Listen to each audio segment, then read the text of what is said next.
speaking of, you've got a great voice, and you've also brought us the word of the next week. So what you got for us, Adam? Okay, my word of the week is branding. Now, every platform I get, I try to plead with people that they need to brand themselves from a job candidate perspective to land their next role. This is stuff like Gary Vaynerchuk's been saying for like 25 years. Love him or hate him, he's completely correct in this regard. You have to get yourself out there. You have to post on LinkedIn. My own team, I have struggles getting to post on LinkedIn. Like, nobody is doing it enough. There are some folks out there, okay, they're doing an okay job, Rick Watson and some others. But still, I mean, if you want to land your next role without having to worry about, does my resume look great? Am I working with even the right recruiter, right? This is how you put yourself out there. People, think about it from a sales perspective. People buy from those they know, they like, and they trust. Yeah. And that's the same thing if you're a candidate. If you're out there applying for jobs, people will, if they know you, already know you, if they like you and trust you, you're going to have no problem landing that job that you want. And I think that we have a tremendous opportunity with LinkedIn being an excellent platform for this.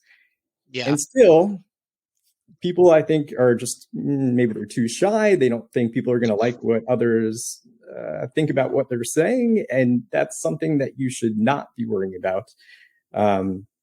I can tell you from experience, the best posts on LinkedIn are the ones that are a little bit controversial, right? You give an opinion and maybe it's not a mainstream opinion, and you get people to interact with that post and they can go viral. And really, it could change the trajectory of your career if you utilize LinkedIn correctly. And same thing for owners of e-commerce software as a service companies, digital agencies.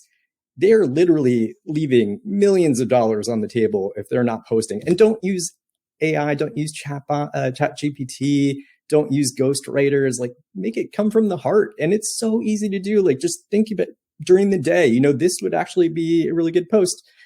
Something that I'm thinking about right now on LinkedIn, and do it. And people need to see you, need to be visible, you need to get yourself out there.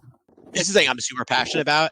As someone who didn't think about it until much later in life, right? I didn't really start building my brand until really, I could say honestly, a few years ago, when I made an effort, which is ultimately how I met Rick. I lobbied to get onto a panel at the LEAD conference, and that's where we met. But people at an earlier stage in their career don't think about attending a dinner. They don't think about getting out there, going to NRF just to walk through. And I always tell people this exact thing, which is build your brand, because it's a lengthy process. People, and you say it very well, think a LinkedIn post is like sharing someone else's post or just like posting an article. And I think that people really have to invest in having a point of view. They're so afraid to be wrong. It's always better done than perfect. And, don't let perfect be the impediment to progress. You guys on the show are very big proponents of in-person conferences, dinners, etc. Not everybody can attend those, right? They don't have the ability to travel. Maybe they don't have the budget in their role to be able to do that. You don't need to. If you are branding yourself effectively on LinkedIn, that reach will get you more people looking at your profile, at what you do, at yourself, than attending those in-person meetings.